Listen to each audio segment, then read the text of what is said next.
ଆସନ୍ତୁ ଆମ ମାନଙ୍କର ଧାରାବାହିକ ଗତି ଗଲା କାଲି ତୃତୀୟ ସ୍କନ୍ଧର 31 ଅଧ୍ୟାୟ ଆମେ ମାନେ ସମାପନ କରିଛେ। 31 ଅଧ୍ୟାୟର ବିଷୟବସ୍ତୁ କଥା ଗୋଟିଏ ଗୋଟିଏ ଶ୍ଲୋକ ମାଧ୍ୟମରେ କପିଳ ଭଗବାନ ଆମକୁ ସୂଚନା ଦେଇ ଚାଲିଥିଲେ। ବର୍ତ୍ତମାନ 32 ନମ୍ବର ଅଧ୍ୟାୟକୁ ଆମେ ମାନେ ପହଞ୍ଚିବା।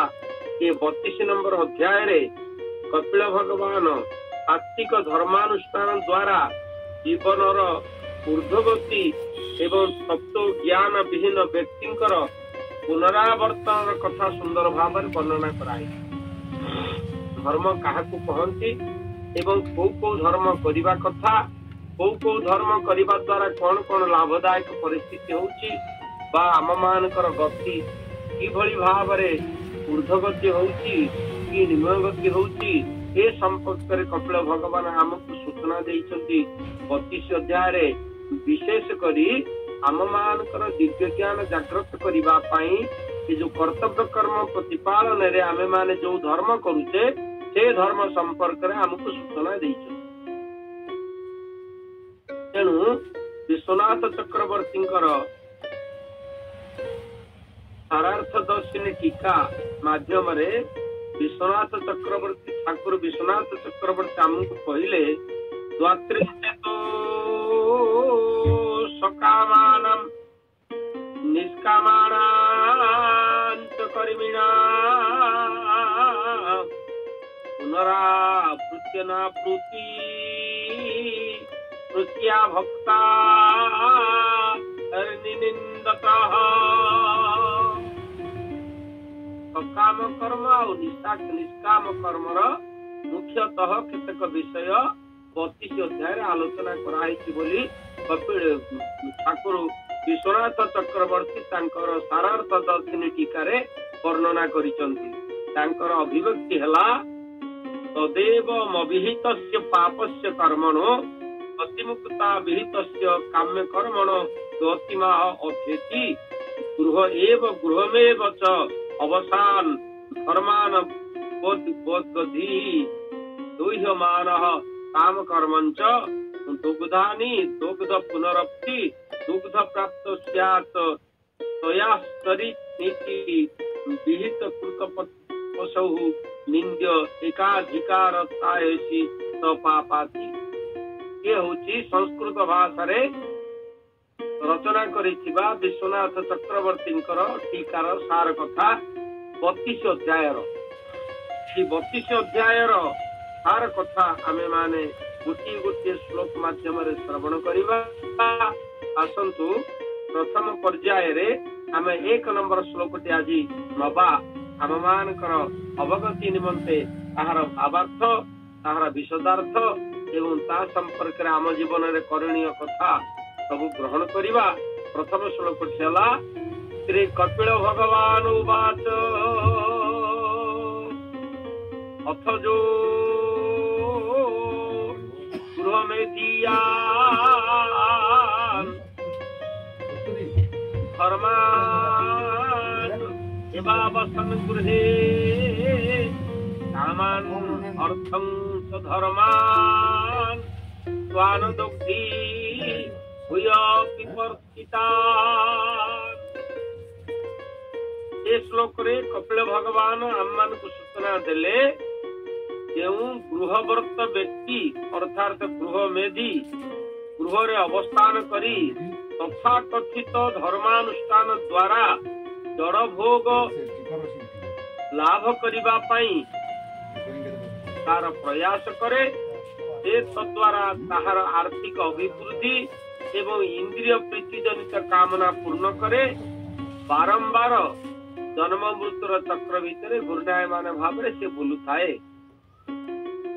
ଆମେ ମାନେ ଏ ଶ୍ଲୋକଟିର ବିଶଦାର୍ଥ ସମ୍ପର୍କରେ ସୂଚନା ପାଇବା ପାଇଁ ଯିବା ଯେ କପିଳ ଭଗବାନ ପୂର୍ବରୁ 2 ଜଣଙ୍କ କଥା ଆମମାନଙ୍କ ଆଗରେ ପ୍ରକାଶ କରିଛନ୍ତି। ଜଣେ ହଉଛନ୍ତି ଗୃହ ମେଧି, ଆଉ ଜଣେ ହଉଛନ୍ତି ଗୃହସ୍ଥ। ଆମେ ମାନେ ଏ ସମ୍ପର୍କରେ ଆଗରୁ ଭଲ ଭାବରେ ଶୁଣିଛେ, ଏବେ ମଧ୍ୟ ମନେ ପକେଇବା। ଗୃହ ମେଧି କାହାକୁ କହନ୍ତି, ଗୃହସ୍ଥ କାହାକୁ କହନ୍ତି? ଯୋଉମାନେ ନିଜର ସ୍ୱାର୍ଥ ପ୍ରଣୋଦିତ ହେଇ ଭଗବାନଙ୍କର ପୂଜା କରି सकाम व्रत करितांती किछि लाभ आशारे संसार को आछंती बोली विचार करंती संसार को आसिले किछि धन रोजगार करिबा दरकार एवं से धन को निजर व्यवहार रे लगई जीवन को सुखमय करिबा दरकार इंद्रिय भोग करी संसार को भोग करी विदाय नवा ये होची गृहमेधी मानकर काम गृहस्थ मानकर काम होची एकमात्र काम हला संसार भीतर रही भगवान को पाइबा पई जो प्रकार प्रयास करि पारिबा एवं साधु संत महात्मा मानकर निर्देश को मानी संसार परिचालना करी परिशेष रे भगवान का चरण शरण पशिबा ये होची गृहस्थ मानकर लक्ष्य मुख्यतः या संक्षिप्त भाव में कहले गृहस्थ और गृहमेधी मान भितर 10टी लक्षण आपण मान आगे पूर्व कही गृहमेधी माने सकाम व्रत करती गृहस्थ माने निष्काम भाव में जीवन यापन करती भगवान को पूजा कले गृहमेधी माने चिंता करती मो पुओ पे चाकरी हो जाऊ मो झील बरघर टे मिल जाऊ मो घर खंडक बेगे पूर्णांग हो जाऊ मोर टंका पैसा भल आसु मु आनंद रे रही सकाम पूजा आउ निष्काम भाव रे जो माने गृहस्थ माने संसार को चिंता करती भगवान को चिंता करती से माने भगवान को ठारू आशा करती नहीं भगवान को इच्छा ही पूर्ण हो एवं भगवान जहाँ कहते ठीक करते मोर भगवान किसी मागिवार नहीं ये हूँ गृहस्थ मानकर कथा ए क्षेत्र में श्रीमद भागवत गोटे सुंदर दृष्टांत देले जो माने फल भोग करती से माने दुख किणती जो माने फल रे आशा रखती नहीं से माने सुख किणती ये संक्षिप्त कथा को आपण माने मन रख जो माने फल रे आशा रखती से माने दुख किणती जो माने फल रे आशा रखती नहीं से माने सुख किणती तार अर्थ जो माने सकाम व्रत करती सकाम पथरे सुख अछि किंतु निष्काम पथरे सुख अछि आमे माने भूल बसतः सुख किणीमा पाई दुखर गंताघर भितर पसी सुख खोजुचे दुखर गंताघर भितर जोठी सुखर प्रश्न नहीं आम माने भूल बसतः से जगह पहुंची जाए ये होची गृहमेधी मानकर कथा आनंद पाइबा पाई संसार रे समस्त खोजती किंतु आनंद खोजिला बेले आमे आनंदर गंता घर भितर पशि सिना आनंद खोजिले हम आ दुखर गंता घर भितर पशि आनंद खोजिले मिलिबो कि तेणु महात्मा माने साधु संत माने आम मान को जो दिग्दर्शन देइछन से दिग्दर्शन को अनुसरण अनुकरण करी आमे माने गति कले जीवन रे शांति और आनंद पाइबा निजर स्वार्थ निजर संपत्ति निजर पिला मानकर भल निजर परिवार उन्नति यहाँ को चिंता करी भगवान को चिंता करने द्वारा आमे माने दुखर गंताघर भितरे सुख खोजिबा कथा संगे समान तेणु भगवान को निष्काम भाव में पूजा कले भगवान सुख जाचिकी दियंती भगवान निजे भागवत रे कहले फल रे आशा जहु नाही शीघ्र पशिब अबा काहि जो जगह फल रे आशा नहीं से जगह दुख नहीं जो जगह फल रे आशा अच्छी से जगह कामना परिपूर्ण सहित कामना वासनार अभाव रे दुख जात हुए तेणु भगवान कहले कपिल भगवान कहले जो माने सकाम व्रत करती से माने जीवन रे केबे हेले शांति पाई पारती नहीं कारण कामनार सीमांकन नहीं कामनार पूरण नहीं कामना भाव रे कामना पूरण करिबा पाई जो माने भगवान को डाकती से मानकर कामना बढ़ी बढ़ी जाए एवं से माने आस्ते आस्ते दुख परिवर्ते दुख पाते जो मानकर निष्काम भाव रे भगवान को चिंता करती से मानकर जीवन रे केबे हेले अशांति आसे नहीं एवं कामना भगवान आपे आप पूर्ण करती भगवान निजे कहले भागवत रे ପୂର୍ବ ଅର୍ଜିତ କର୍ମ ଫଳେ ଜାତି ମୁଁ ଦେଉ ଆଇ ବଳେ।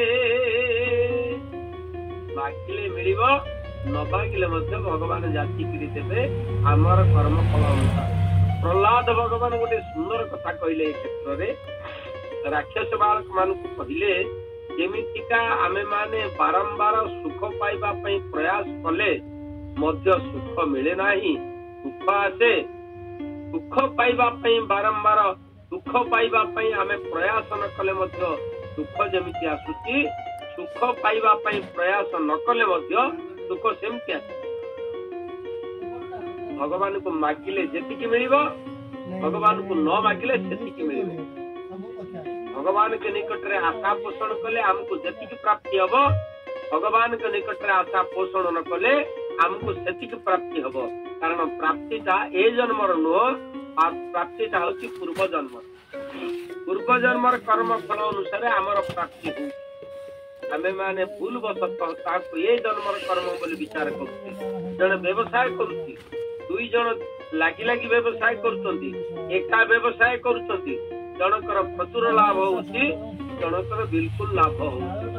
ଯାର କାରଣ କଣ?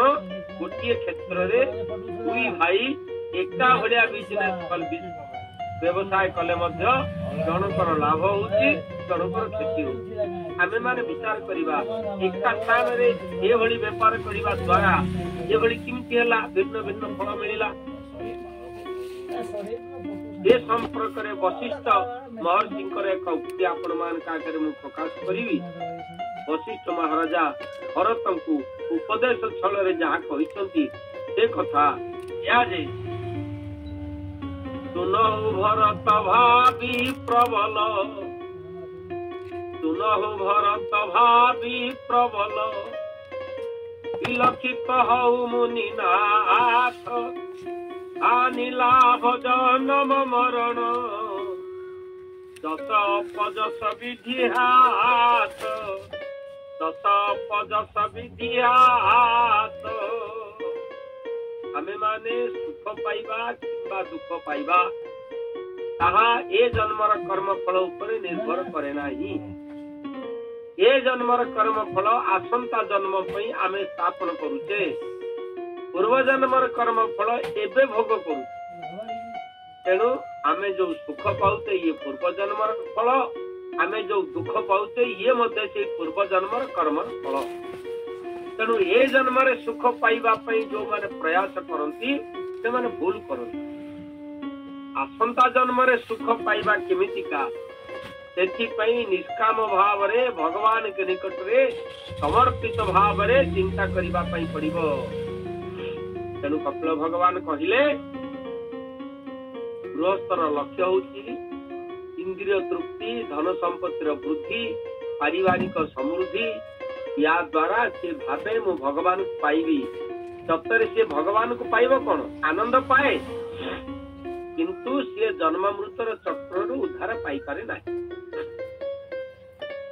ଗୃହସ୍ଥ ମାନେ ଚାହାନ୍ତି ଆମ ମାନଙ୍କର କର୍ତ୍ତବ୍ୟ କର୍ମ ଆମେ କରିବୁ, କର୍ମର ଫଳ ଭଗବାନ ଆପେ ଆପେ ଦେବେ, ଆମକୁ ସେ ସମ୍ପର୍କରେ ଚିନ୍ତା କରିବା ଦରକାର ନାହିଁ। ତେଣୁ ଗୃହସ୍ଥ ମାନେ କର୍ମର ଫଳ ଭୋଗ କରିବାକୁ ଆସ୍ଥା ନ ରଖିଥିବା ହେତୁ ସେମାନେ ମୋକ୍ଷ ଲାଭ କରନ୍ତି।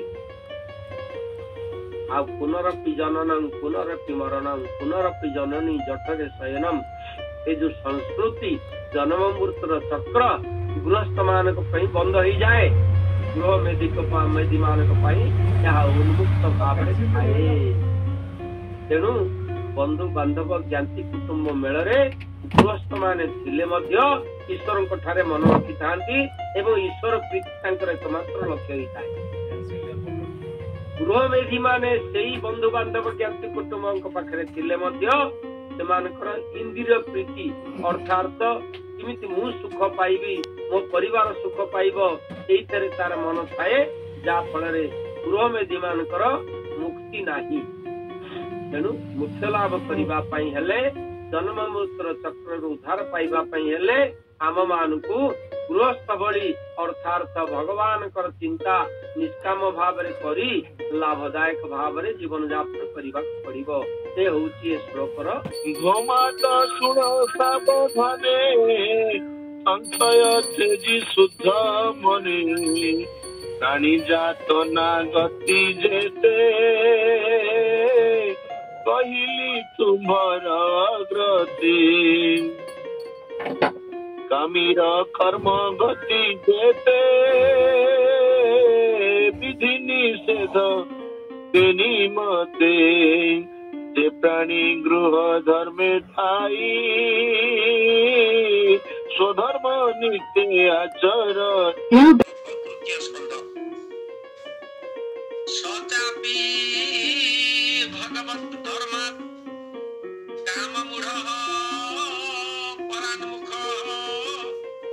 जजते कतुहि देवा पितृंश श्रद्धयानित। कपिल भगवान आम मान गोटे दिव्य कथा श्लोक कहले आमे माने किछि लाभ आशारे भगवान को पूजा करू बा भगवान को नाम नऊ बा भगवान को पाखरे शरण पशु किछि लाभ आशारे। कपिल भगवान कहले लाभ कथा छाड़ी दियो, हमर लाभ दरकार नहीं। हमर कर्तव्य कर्म करिवार लक्ष्य होची केवल भगवान के निकट रे शरण पसिबा। जो माने लाभ आशारे भगवान के निकट रे शरण पसंदी से लाभटा मिली गला परे भगवान के ठाम छाड़ी जाए। किंतु जो माने निष्काम भाव रे भगवान के पाखरे शरण पसंदी सेमानकर बंचिथिबा पर्यंत थरे भगवान के सहित संयुक्त हेले सेमाने जीवन सारा भगवान के ठारू विचित होई पारंती नाही। उदाहरण स्वरूप गोपांगना मान भगवान के निकट रे निस्वार्थ पर भाव रे समर्पण रे आसिले। उद्धव को भगवान मथुरापुर रे वंश को विनाश करि सारिबा परे उग्रसेन राजा को राजगद्दी रे आसीन करि सारिबा परे एकांत भाव रे भगवान काखिरो धार धार लोह होई जाउछि। उद्धव अनुभव कले भगवान कांदुछन। पाखरे पहुंचले कले प्रभु कि विचित्र कथा, आपण होचंती परम ब्रह्म नारायण, आपण जा इच्छा करिवे ता करि परिबे, आपण का आखिरे लुह यार कारण। भगवान कले उद्धव मोर से गोपांगना माने मन पड़ुचंती जो माने कौनसी प्रकार आशा न रखी मोठार कौनसी प्राप्ति आशा न थाई मते आनंद दबा पाई सेमानकर परिवार सेमानकर पिला कुटुंब सेमानकर गृह संपत्ति सेमानकर समस्त सौभाग्य को त्याग करी मो निकट रे समर्पित होतिले मोठार सेमाने किछि आशा करि नांती मो दबा पाई चाहिले मते सेमाने प्रत्याख्यान करिसंती। हमर किछि दरकार नाही प्रभु, हमर गोविंद दरकार। मोर सेई कथा मन पडुछि बोली भगवान कांदुचंती। आज उद्धव भगवान काठर लोह पछिले कहले प्रभु मो कोन कले आपण संतोष हेबे कहतु मु से कार्य करिबी। भगवान कहले मोर संवाद टिके गोपांगना मानक पाखरे पहुंचई दबो। मते सेमन अपेक्षा करिसंती, सेमनक आखिरे लोह सुकु नाही, सेमनक मनर कोह लिबु नाही, सेमनक हृदय रे वेदना दूरीभूत हो नाही। मोर वार्ता टिके सेमनक आगे पहुंचई दबो। मु सेमनक पई कांदुची, सेमाने मते जीवित कहउचंती मु संको ताकठार अधिक भाव रे सेमाने को खोजुची। कहिबार तात्पर्य एतिकी जे जो माने कौनसी प्राप्ति न रखी भगवान को डाकंती सेमाने को पई भगवान व्याकुल भाव रे सेमाने को निकट रे पहुंचती। आमे माने लाभ आशारे विभिन्न देवता मान को पूजा करूचे, आमे हिसाब करूचे लक्ष्मी को पूजा करिबा द्वारा मोर संपत्ति बढ़िबो तेनु लक्ष्मी पूजा का करिबा। गणेश को पूजा करिबा द्वारा विघ्न विनाशन हबो तेनु गणेश पूजा का करिबा। दुर्गा को पूजा करिबा द्वारा दुर्गति नाशन हबो तेनु दुर्गा को पूजा करिबा। किंतु केही केबे आमे चिंता करूचे कि हमको ये दुर्गा पूजा गणेश पूजा ये लक्ष्मी पूजा अपेक्षा भगवान कृष्णकर पूजा करिबा जा फल मर्त्य लोक उद्धार ये वैकुंठ संपत्ति आमको मिलिबो एडे बड़ संपत्ति आमे छाड़ी ये सामान्य संपत्ति लाभ रे अन्य देवता मान को पूजा करूचे। श्रीमद् भगवत गीतार 7म अध्याय रे भगवान सेही कथा कहिले जो माने मते पूजा करबा छाड़ी अन्य देवता मान को पूजा करंती सेमानकर मनस्कामना पूर्ण हुए सत्य किंतु सेमाने मते पाई पारु नाही।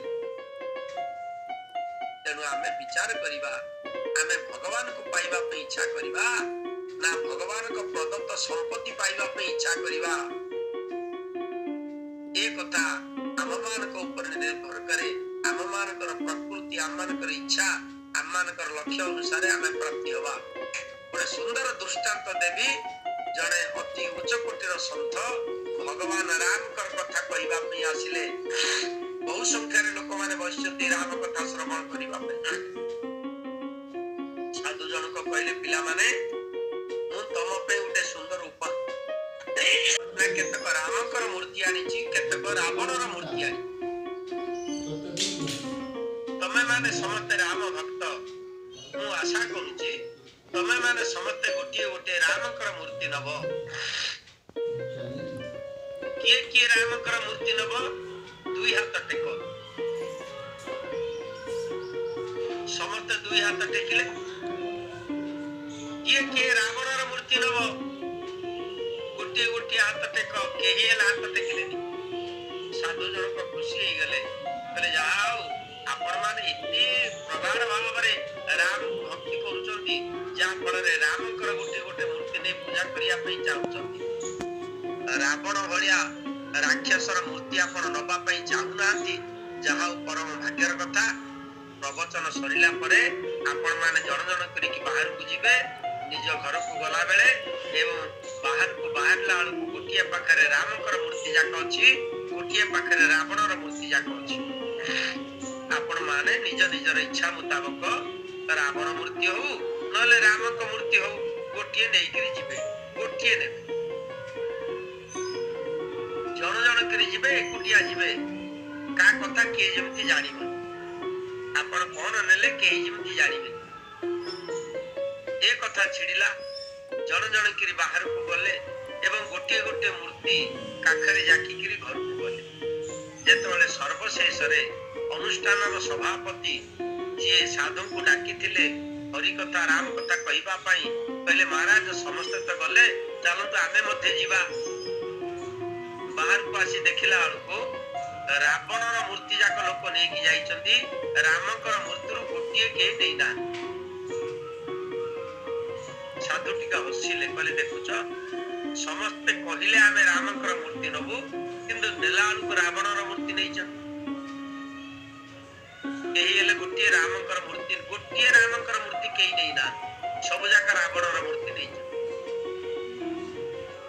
सभापति जन को पचारे कहले गुरुदेव आपण का आगरे समस्त दी हाथ टेकिले रामकर मूर्ति नबु आउ सब जाक रावणर मूर्ति नै गिरी गले एगुडा को कोन भ्रष्टाचार कारण कहउचंती गोटे प्रकार करूचंती गोटे प्रकार वचन अलग प्रकार कर्म अलग प्रकार। साधु हसिले कहले कारण कोन जानिछ कि ना कोन कारण कहले ना मो रावणर मूर्तिटा सुना पुट देई कि तयारी करछि देखिबा पे सुना भलिया चकचक करछि रामकर मूर्तिटा माटी रे तयारी करछि एवं ता देहरे सुवर्ण रंग देइनी जा फल रे सुना लोभरे समस्त रावणर मूर्ति दउचंती। राम को नेले जे घरे जते वस्तु अछि सब सुना पाल्टी जीवो ए कथा से मानकर धारणा रे बाहर।